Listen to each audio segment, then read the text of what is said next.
In less than a single administrative cycle, the illusion of absolute power can evaporate. This is the story of a single signature on a Duchy of Cornwall payroll ledger. And the precise moment Camilla realised that the empire she spent 30 years building actually belonged to the boy whose mother she replaced. What looked to the outside world like a routine financial audit was in reality a masterclass in silent institutional revenge. By the end of this, you will understand exactly how Prince William weaponized royal administrative protocol to dismantle Camilla's shadow court. Why the sudden reappearance of her ex-husband was a calculated warning from the old guard, and the devastating realization that despite wearing the crown, the Queen Consort effectively owns nothing. For decades, Camilla operated with a specific kind of untouchable arrogance. She had played the longest, most dangerous reputational game in modern royal history, and somehow, against all odds, she had won. She survived the fierce public outrage. She systematically worked to erode the institutional memory of Diana, Princess of Wales. She maneuvered her way from the dark shadows of a highly destructive affair into the bright, blinding light of Westminster Abbey, feeling the physical weight of Queen Mary's crown placed upon her head. She believed that because she had King Charles completely controlled, she had the entire British monarchy controlled. She moved her children into the royal orbit, ensuring they enjoyed the social capital of the crown without the burden of public service. She secured her sister Annabel Elliot a lucrative, unquestioned position on the royal payroll. To the outside world and deeply within her own mind, Camilla had achieved absolute supremacy. She was no longer the marginalized other woman, she was the institution. But power in the British monarchy is not just an abstract concept built on titles and curtsies. It is built on land leases, property portfolios, and the sovereign grant. It is grounded in brutal commercial reality. In September 2022, the foundational pillars of Camilla's empire cracked when Charles ascended to the throne. The Duchy of Cornwall passed directly into the hands of Prince William. The Duchy is not a symbolic honorary title. It is one of the most powerful private estates in Britain, worth over $1 billion, generating millions in liquid revenue every single year. It funds the heir to the throne and controls a vast network of properties stretching across Cornwall, Wales, and beyond. For years, William had watched quietly from the sidelines. He had endured the endless public relations campaigns designed to rehabilitate his mother's rival.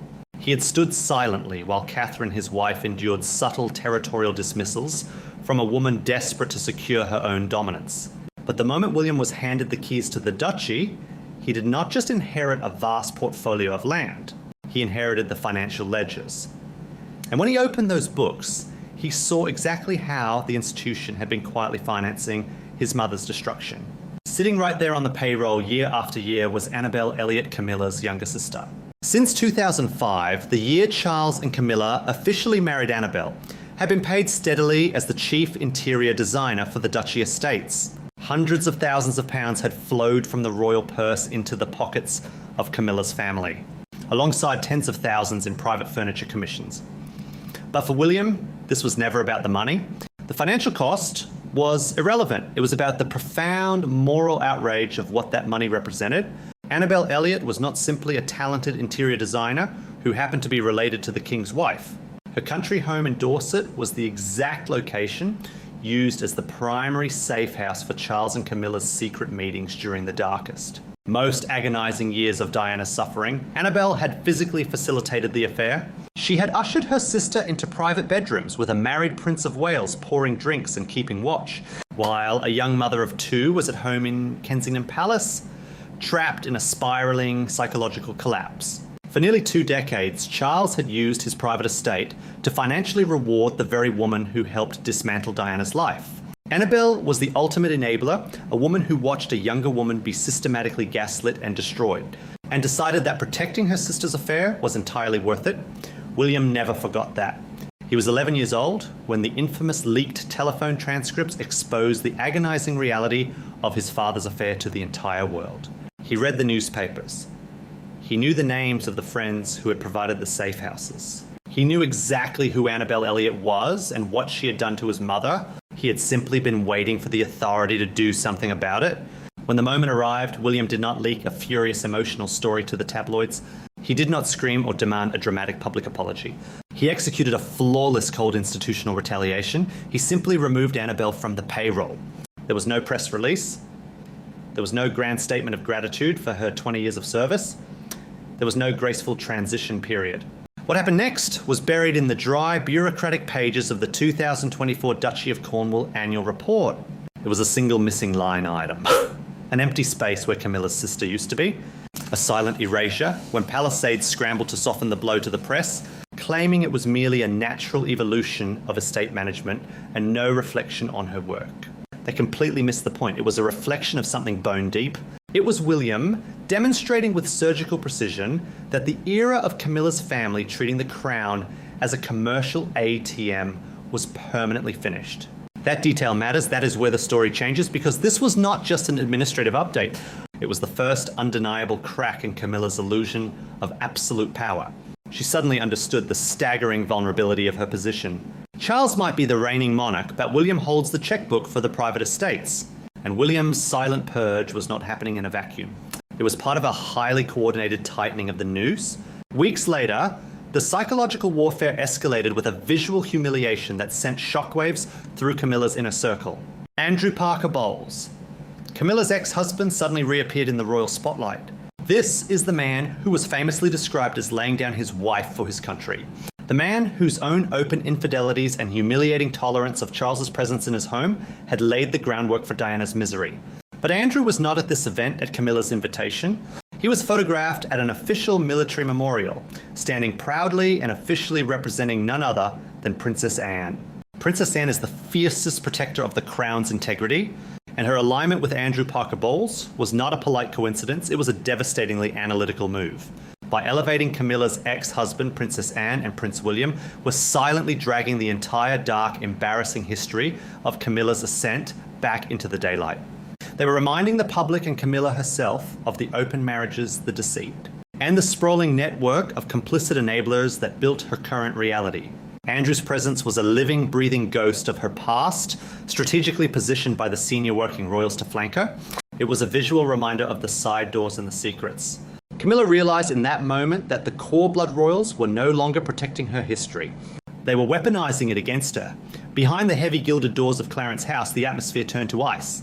Camilla, the woman who had spent 30 years outmaneuvering every obstacle, suddenly found herself cornered by an heir who refused to play her game and a princess royal who refused to forget the past. She had expected a war of words, a battle of leaked headlines that she could easily manage with her extensive friendly media connections. Instead, she was being slowly, methodically starved out through administrative updates and protocol shifts. She was being forced to watch as Catherine, the true future queen, operated with a serene uncomplaining and untouchable grace, while Camilla's own family was quietly marched out the side doors of the royal estates. The trap had snapped shut. The access passes were effectively revoked, the protective bubble had burst, and as the chilling reality of her commercial desperation began to sink in, as she realized she legally owned no royal property and controlled no royal wealth, Camilla did the only thing she had left. In a state of quiet panic, she turned to Charles, the man she had controlled for decades. The man who had burned down his own family to place her on the throne, expecting him to overrule his son, override his sister, and save her empire. What she found in his response would shatter everything she thought she knew about her power. When Camilla brought her outrage to the king, expecting the ultimate royal veto to protect her sister and restore her family's financial standing, she encountered something far more terrifying than anger. She encountered silence. King Charles, battling his own severe health crises and suddenly facing the immense, exhausting reality of his own mortality, did nothing. For 30 years, Charles had burned down his marriage, his public reputation, and his relationship with his sons to elevate this one woman. He had chosen her over everything. But the British monarchy operates on a ruthless, immutable legal framework. Charles might wear the crown, but the Duchy of Cornwall, with all its vast commercial power, legally belongs to the Prince of Wales. Charles could not force William to put Annabel Elliot back on the payroll, and more importantly, Charles was too tired, too weak, and too dependent on his heir to even try. The devastating silence from her husband was the precise moment the illusion broke.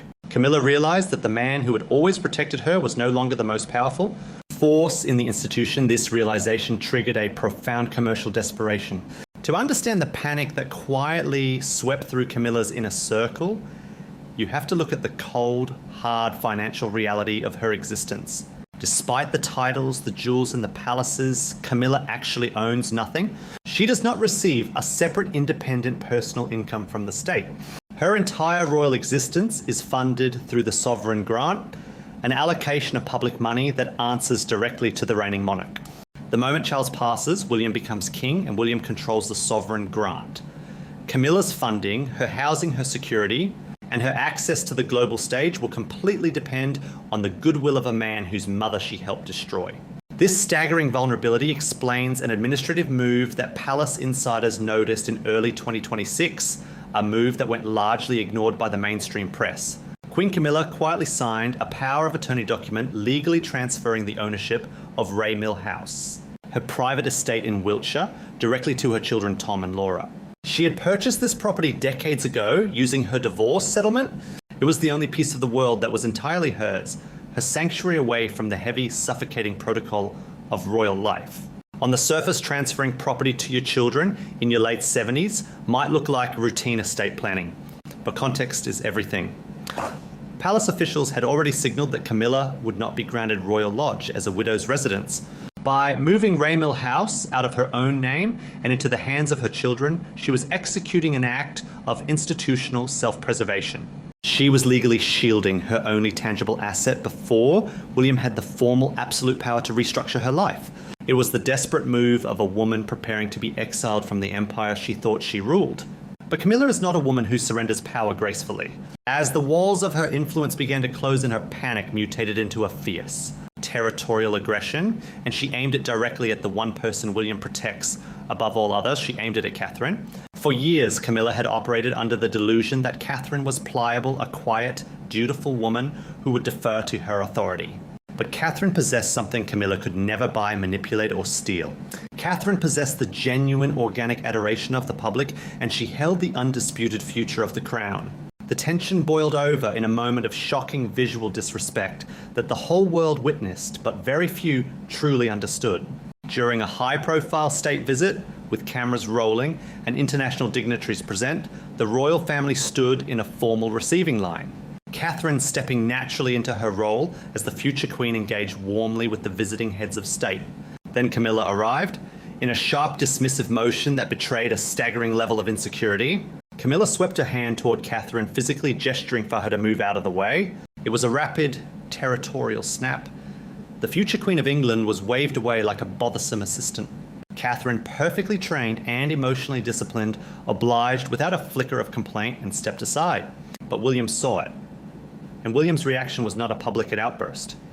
It was a silent, lethal recalibration of protocol. During that same state visit, when it came time for the Prince of Wales to greet the Queen Consort, he did not offer the customary formal bow of the head that royal protocol dictates. In a world where every millimetre of physical distance is measured and every gesture carries the weight of history, a missing bow is a declaration of war. Instead, William offered her 2 quick casual kisses on the cheek, the exact kind of dismissive greeting one might give a distant, mildly irritating acquaintance at a garden party. He then immediately turned his back and walked away. It was a masterstroke of institutional humiliation. He had publicly demoted her from a reigning sovereign to a tolerated in-law, and he did it so smoothly that she had no grounds to complain. This is the new reality Camilla faces. Her own children can sense the shifting tides. When she desperately asked her son, Tom, to bring his family to Sandringham for Christmas, seeking the visual protection of a united family front, he publicly declined. Her children are quietly stepping back, putting distance between themselves and a royal machinery that is slowly turning against their mother. They know that the era of their undisputed access is coming to an end. Royal insiders now use one specific word when describing the relationship between the future king and his stepmother. That word is not respect, it is not forgiveness. The word is tolerates. William simply tolerates Camilla. He does not scream, he does not leak frantic stories to the press, and he does not let emotion cloud his strategy. You have to remember the psychology of the man holding the pen, the boy who was forced to walk behind his mother's coffin in front of the entire world. Carrying a grief so profound it almost broke him, is now a fully formed architect of power. He watched the sprawling network of enablers' safe houses and administrative tricks that broke his mother's heart, and he learned exactly how the system works. He is not paranoid, and he is not acting out of blind vengeance.